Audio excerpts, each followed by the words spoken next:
देखिए, जो 4 तारीख को यहाँ पर घटना हुई थी, एक नाबालिग छात्रा का अश्लील वीडियो बनाया गया था और उसकी वजह से जनता में आक्रोश था और 2 युवकों को यहाँ पर जनता ने पकड़ कर घेर लिया था और बाद में पुलिस प्रशासन ने समझाइश करके उन दोनों को थाने ले गई। पुलिस ने जितनी भी संगीन धाराएं इसमें बनती थी उन संगीन धाराओं में मुकदमा दर्ज किया। श्रीमान जिला पुलिस अधीक्षक महोदय के निर्देश पर स्पेशल टीम गठित की गई है। साइबर वाले भी लगातार इस टीम में काम कर रहे हैं। एसएचओ मालपुरा को जांच दी गई है। हमने लगातार दबिश दे रहे, इसमें 2 आरोपी जो है वो घटना जिस दिन हुई थी उससे एक दिन पहले यहाँ से निकल गए थे, तो उनके लिए भी हमने कोटा और जो भी संभावित जगह वहाँ दबिश दी है। उनकी फ़ोन वगैरह स्विच ऑफ आ रहे हैं और हम चारों तरफ से प्रयास कर रहे हैं कि उनको जल्द से जल्द गिरफ्तार किया जाए। और ये इसमें अभी 2-4 लोग हैं, उसमें से 2 अरेस्ट हो चुके हैं, उसी दिन हो गए थे, 2 अभी फरार है। उसमें उनके लिए लगातार हमारी टीम जो है दबिश दे के प्रयास कर रही है। देखिए, आज चूँकि लोगों में आक्रोश था कि मामला दर्ज किया गया है इस्तेगासे के जरिए, आखिर किस तरह का परिवार सामने आया है? देखिए, मुझे भी कल रात को इसके बारे में जानकारी मिलती कि इस कोर्ट न्यायालय से जो है इसके जिन लोगों ने उन 2 जो आरोपी है उनके साथ तथाकथित रूप से मारपीट की है, उनके खिलाफ कार्रवाई के लिए न्यायालय से इस्तगासा प्राप्त हुआ है। तो ये निश्चित तौर पर न्यायालय का आदेश है तो उसकी पालना की जाएगी और जो भी विधि सम्मत कार्रवाई होगी वो विधि सम्मत कार्रवाई की जाएगी। लोगों का लगातार आक्रोश ये है कि पुलिस ने अब तक बड़ी कार्रवाई नहीं की, जिस तरह से लव जिहाद को लेकर लगातार बीजेपी के नेता है वो आरोप लगा रहे हैं, तो आखिर क्या वाकई में लव जिहाद से जुड़ा प्रकार? देखिए, लव जिहाद क्योंकि अभी तक इसमें जब तक चारों आरोपी नहीं आ जाते हैं और उनकी मोबाइल की डिटेल्स और वो हम नहीं लेते हैं, जब तक इस मामले में कुछ भी कहना जल्दबाजी होगी। लेकिन प्रथम दृष्टया जो मामला है वो एक बालिका का अश्लील वीडियो बना के वायरल करने का है, तो उस एंगल से इसकी जांच की जा रही है। अब ये इस पर कोई किस तरह से राजनीतिक दल या कोई भी अपनी बात किस तरह से उठाते हैं वो एक अलग चीज़ है। कस्बा बंद रहा, लगातार लोगों में आक्रोश बढ़ता गया, किस तरह का प्रदर्शन आज दिया? यहाँ सांकेतिक प्रदर्शन था और डिग्गी कस्बे को बंद करके हमने संकेत दिया है। आवश्यकता पड़ी तो हम जिला और राज्य भी बंद कराने के लिए तैयार हैं।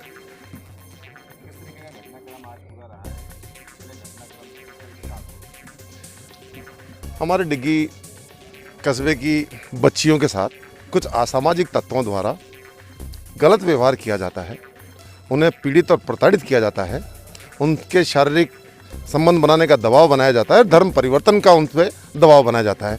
इन सारी की जब पोल खुली तो हम लव जिहाद के खिलाफ हमने एक विषय ले रखा है। उस विषय के तहत आज हमने डिग्गी कस्बा बंद कराया है और इस विषय में हम चुप रहने वाले नहीं हैं।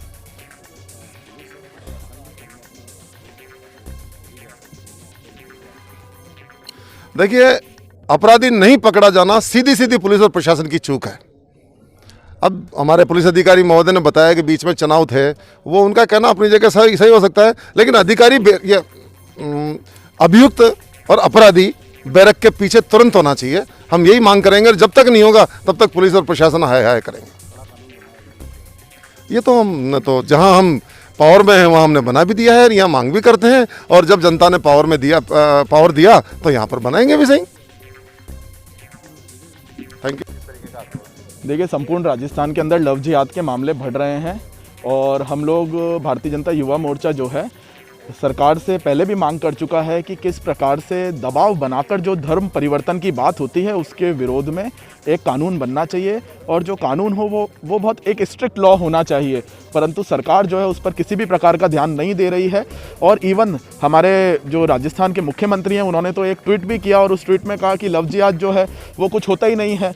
उसके बाद में जिस तरीके की घटना आपके क्षेत्र में हुई है उसमें त्वरित कार्रवाई हो, न्याय हो, उसके लिए हमने यहाँ धरना प्रदर्शन दिया, ज्ञापन दिया है, अल्टीमेटम दिया है कि अगर कार्रवाई नहीं होगी तो उस स्थिति में हम लोग एक बड़ा धरना देंगे और सरकार के विरोध में काम करेंगे। देखिए, चूँकि धरना स्थल पर कुछ स्थानीय लोगों ने विरोध भी जताया, आखिर नेताओं से नाराजगी थी, तो ऐसे में क्या लगता है कि आखिर एक बड़ा मुद्दा है, बड़ा विषय है और लगता है कि इस पर सियासत हो रही है? देखिए, इस पर सियासत नहीं हो रही है और जो सारा का सारा रोष है वो आप अगर उसके डीप में जाएंगे और अच्छे से इन्वेस्टिगेट करेंगे, अच्छे से इंक्वायरी करेंगे, वो जो रोष है वो लव जिहाद के खिलाफ है, किसी के नेता के खिलाफ नहीं है। देखिए, पुलिस प्रशासन से हमने मांग की है कि त्वरित कार्रवाई कीजिए। अगर आप एफआईआर को पढ़ेंगे तो एफआईआर के अंदर जो एलिगेशन है वो एलिगेशन ये है कि नग्न फोटो लेकर उसके बाद धर्म परिवर्तन के लिए दबाव डाला जाता है। ये जो एक पंक्ति है उस एफआईआर के अंदर, ये पंक्ति बिल्कुल सटीक है, जिसके लिए हम चाहते हैं कि इस पर इन्वेस्टिगेशन होनी चाहिए। उस एफआईआर में कंटेंट है कि एक पूरा गिरोह काम कर रहा है। हम चाहते हैं वो गिरोह कौन सा काम कर रहा है उस पर पुलिस प्रशासन को लेकर आना चाहिए। और ये तो आपको अगले 1 हफ्ता में और 2 हफ्ते में पता चल जाएगा कि अगर गिरोह का पता नहीं चलता है तो पुलिस प्रशासन उनको बचा रहा है। क्योंकि क्या हमारी इन्वेस्टिगेशन क्या इतनी वीक पड़ गई क्या कि अगर एफआईआर के अंदर कंटेंट है कि एक गिरोह काम कर रहा है और पुलिस इन्वेस्टिगेशन करके ये पता नहीं चला पा रही कि कौन सा गिरोह काम कर रहा है, बड़ी शर्मनाक बात है। अगर इस तरीके से सरकार का रवैया रहता है और मुख्यमंत्री के स्टेटमेंट भी यही रहते हैं कि मुख्यमंत्री को समझ में नहीं आता है कि लव जिहाद क्या होता है, दबाव डालकर धर्म संपरिवर्तन क्या होता है, दुरुपदेशन के द्वारा धर्म संपरिवर्तन क्या होता है, तो उस सिचुएशन में तो घेराबंदी क्या हम बहुत कुछ करेंगे। धन्यवाद। आपको लग रहा है, आज आपने देखा होगा पूरे डिग्गी शहर को आमजन ने बंद किया है, व्यापारियों ने बंद किया है, किसानों ने बंद किया है, मजदूरों ने, कोई लोग, सब लोग वहाँ थे। आपको लोगों में लव जिहाद को लेकर के पूरे देश भर में इसका बड़ा आक्रोश है। राजस्थान जैसे आपने उत्तर प्रदेश में, हरियाणा में जिस तरह से लव जिहाद के खिलाफ सख्त कानून बना है और कई लोगों की घटनाएं वहाँ पर सामने आई है, इसी प्रकार राजस्थान में भी युवा मोर्चा ने इस तरह की मांग की है कि उत्तर प्रदेश, हरियाणा इसकी तर्ज पर यहाँ पर भी सख्त कानून बनाया जाए। जिस तरह से डिग्गी में आपने देखा है, एक बच्ची का नग्न तस्वीर लेकर के उसका वीडियो इसलिए वायरल किया गया कि उसका जबरन धर्मांतरण किया जाए। और ये घटना कोई प्रथम घटना नहीं है, ये चुपचाप कई घटनाएं हो रही है और इसमें बहुत बड़ा स्कैंडल, बहुत बड़ा गिरोह काम कर रहा है जो धर्मांतरण को लेकर के बहुत बड़ी व्यवस्था है इनकी। और इसको लेकर युवा मोर्चा ने पूरी तैयारी के साथ में एक बड़ा आंदोलन तैयार करने की क्रम है।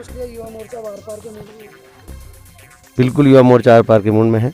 आपको लग ही रहा है, आज भी हमने प्रशासन को एक अल्टीमेटम चेतावनी दी है, 2 मुलजिमों को गिरफ्तार कर लिया और कई दिनों से वो 2 फरार हैं।